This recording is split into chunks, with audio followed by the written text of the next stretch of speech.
Wow, the first video on my channel and it's already controversial.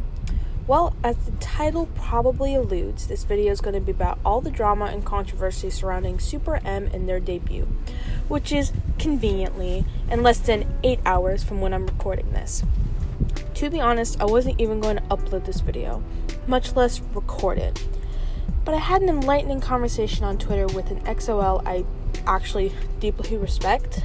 She's very against SuperM and, the whole idea, I guess, and it's understandable where she's coming from. What with EXO having their comeback within the year, the lack of proper promotion and attention EXO gets from SM, and then suddenly SuperM comes into the picture and we're all just supposed to act as if all is fine with the world.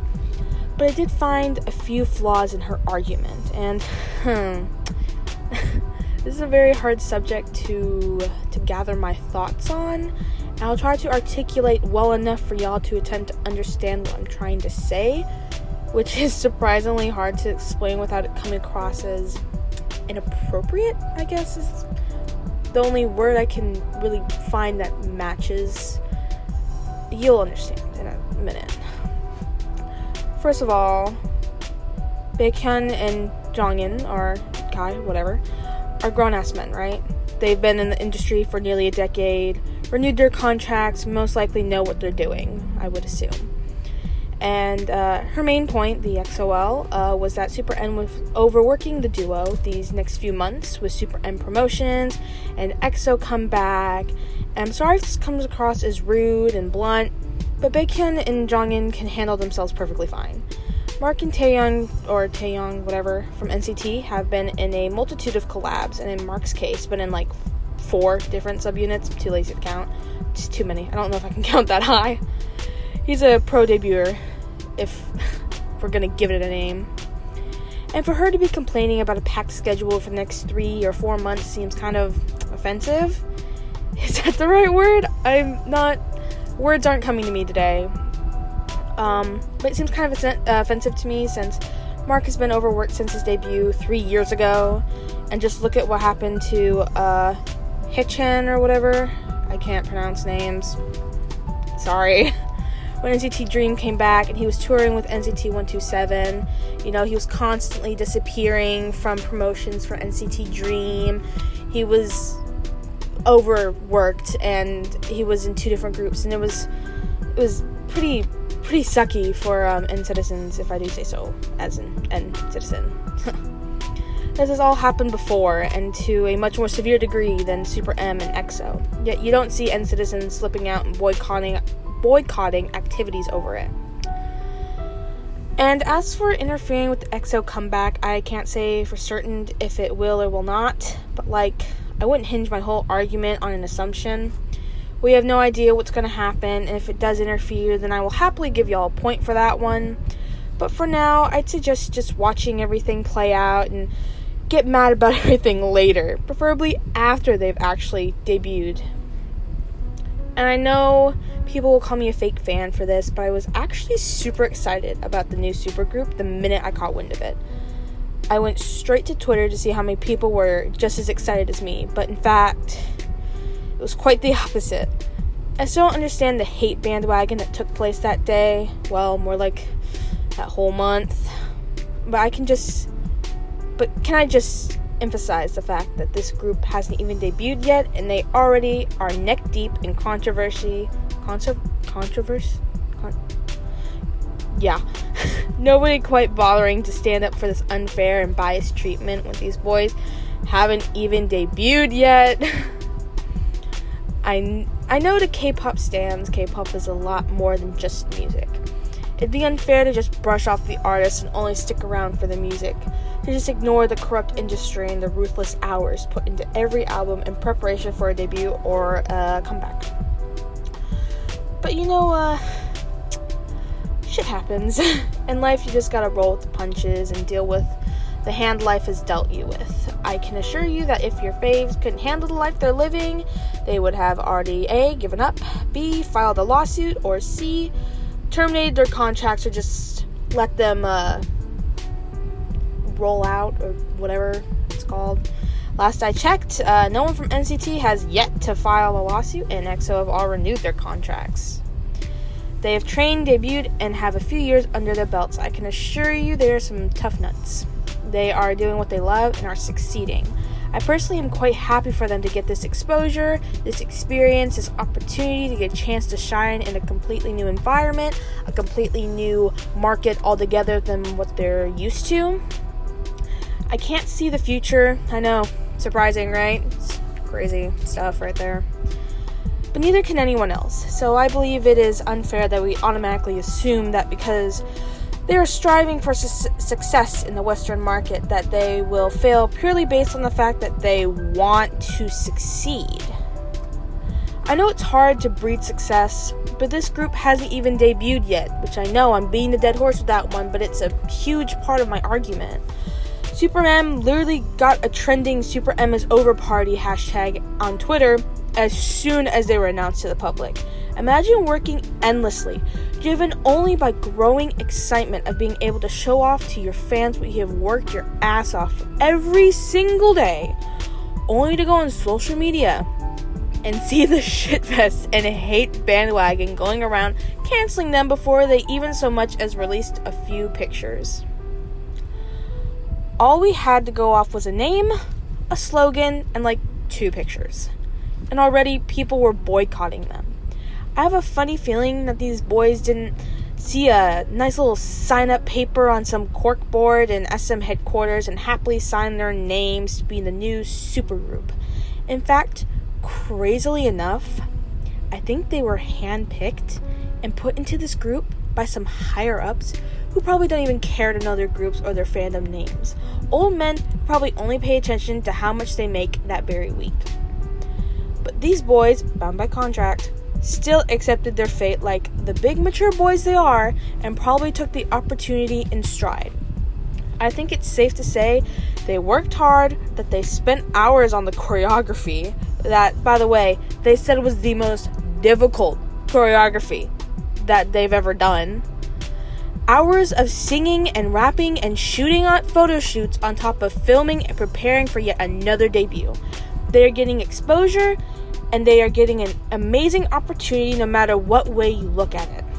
If these boys can accept being in a new group with mostly new faces and make music, why can't people accept that they're going to be a thing no matter how much people moan and complain about it? Sorry to burst your bubble, but SM is notorious for not caring about what fans have to say. I highly doubt that a few more upset XOLs than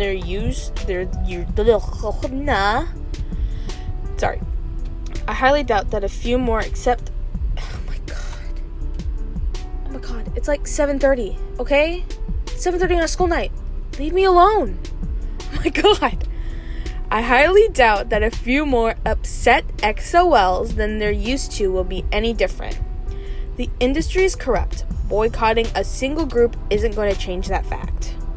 And to expect a big corporation such as SM to not ride on the coattail of the growing K-pop movement is right off the bat just foolish. I'm sorry, but big companies just want money. Their job, their sole purpose is to get money. They want their groups to become successful so they can get what? More money. So, to wish for K-pop groups to stop seeking American approval is just ignoramus. They don't care for approval per se. The American market is arguably the biggest music market in the entire world. Of course, people are going to want in on that action so they can get more money. People don't become singers to be poor and happy. They do it so they can become rich and happy.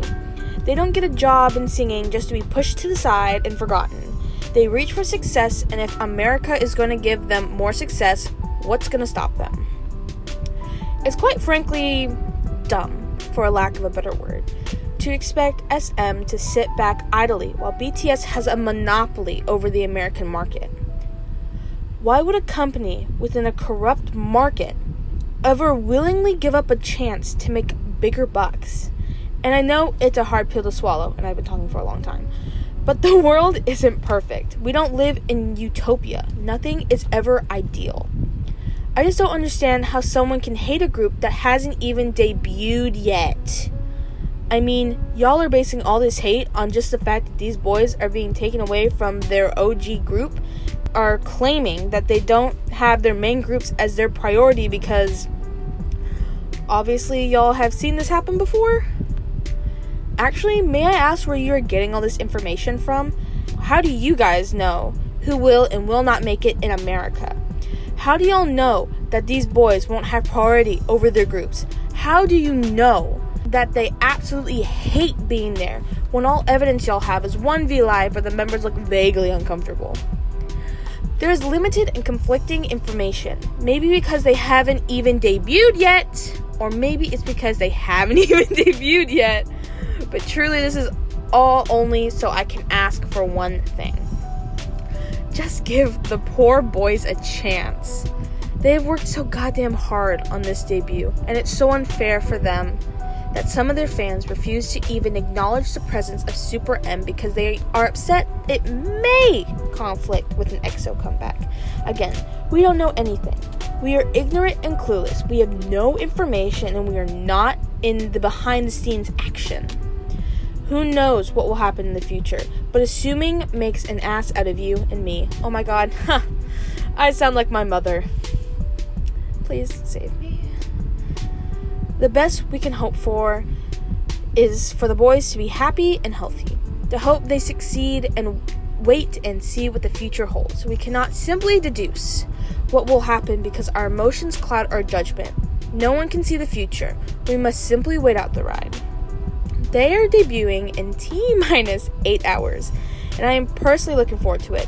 Music video teaser has me so pumped up, bro. Like, I've been replaying it like 3 times a day because it's just so, like, cool.